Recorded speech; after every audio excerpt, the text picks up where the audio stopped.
All right, so let me show you guys a quick shipping hack for shipping vinyl records.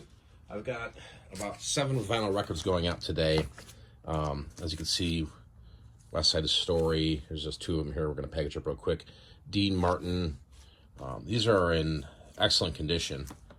And I fully test records, but here's what happened. So I got really tired of spending about roughly $1.80 for these type of boxes, and I was running out of them. I usually buy them on Amazon because they'd get here in a couple days, but what was happening is I just couldn't keep up with orders.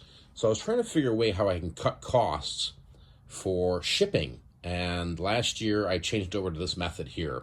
So what you'll need to do if you want to kind of reproduce what I'm doing here is just need some cardboard. You can go, if you need to buy them, you can go to Home Depot and get these. These are, I think, $1.49. This is the Home Depot medium-sized box. This will give you 4 vinyl record boxes out of them. So that's one option. Another option is what I like to do too. Free is always best, and that's dumpster dive. If you dumpster dive or even contact Dollar General, they'll give you boxes for free. They have no problem. Just if you call over there or go walk in there in person, they'll just hand them to you, or they'll say, go in the back. So anyway, last year we sold roughly around 1,000 vinyl records between eBay, Amazon, and Etsy. And I roughly did the math on it recently, and I was like, wow, I literally saved $1,800 in shipping costs by basically doing this. And what we're going to do here is, let me just show you. Basically, you want to have one of these. This is the original shipping box.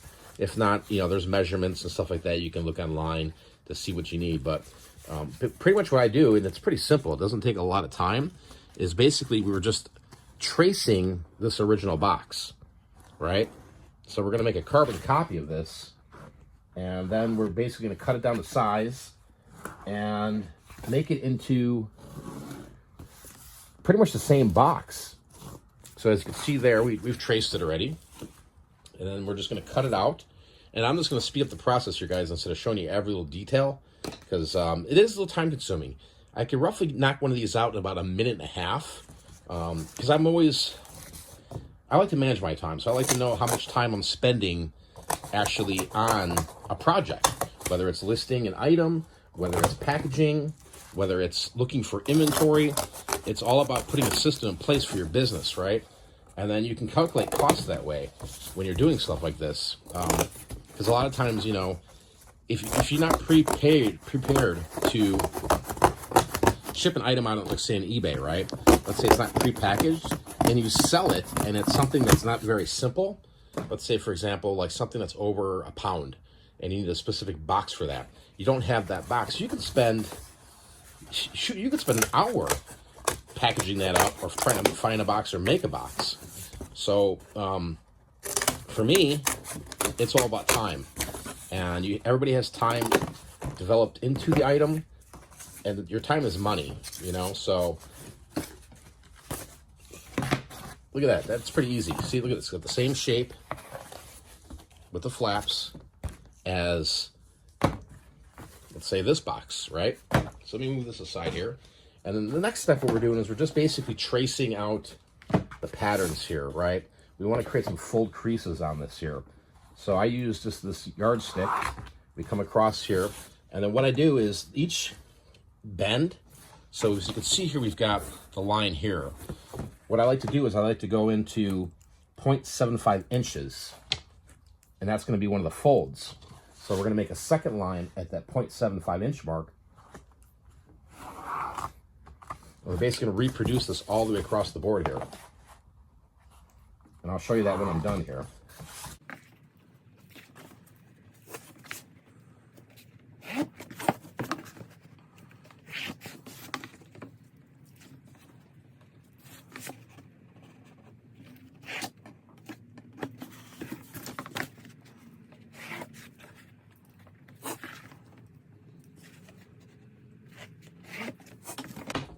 All right, now as you can see, we've got all of it all traced out on each side. There's 4 sides to this here.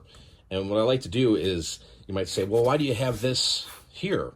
Well, because you want the graphics on the top. You want the inside. You don't want to show on the outside. And I'll show you that a little further in the video, what it looks like when it's packaged up. But what you can do here is you can use a box cutter. You can use a pizza slice cutter. I just use a pair of scissors. And then what we do is we're breaking the cardboard, kind of scorching it. And what this allows us to do is this allows us to bend this cardboard to the direction we want it to go to, right? And it doesn't need to be exactly perfect. And I'll show you guys that when I'm done here. But what this basically does is allows us to fold this identically to a typical shipping box you would buy for vinyl records.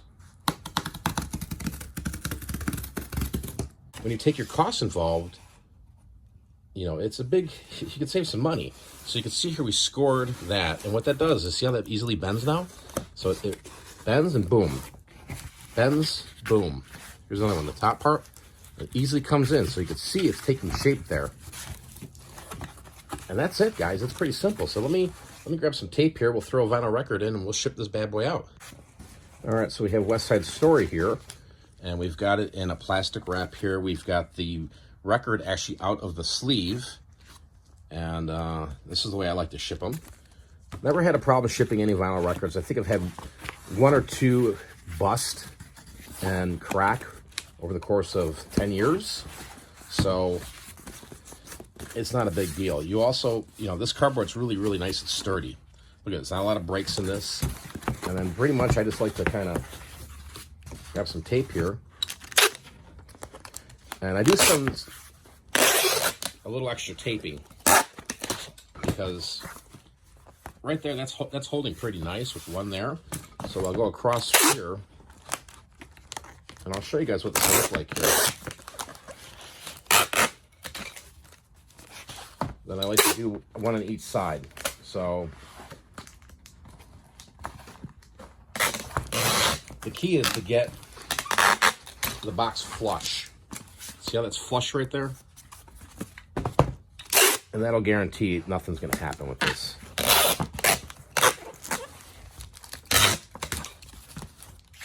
So we got one.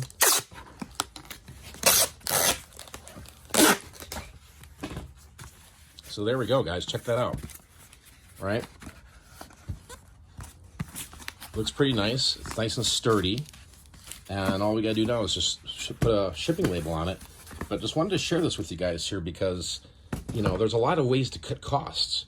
You know, sometimes the buy is the buy.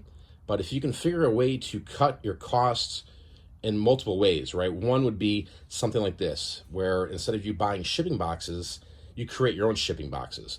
I do this all the time, guys. I use cardboard a lot of times with poly bags to ship items. You know, rather than building a box for it, you know, you just cut two pieces of cardboard, bubble wrap your item, smash it together, cardboard on bottom, cardboard on top, slips right into a poly mailer and off it goes.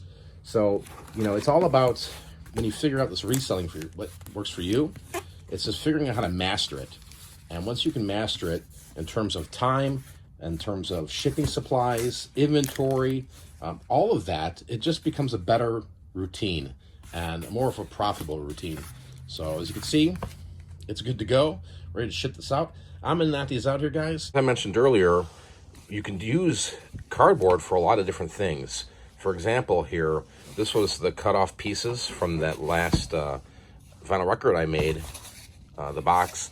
And what you could do is you're pretty much just sandwiching. So you can use items like CDs, DVDs, remotes, power adapter, toys, anything that's a decent size that can fit in a poly mailer. Instead of trying to find a box for items like these, right? It's just as secure as just bubble wrapping and then placing in between, you know? It's that simple.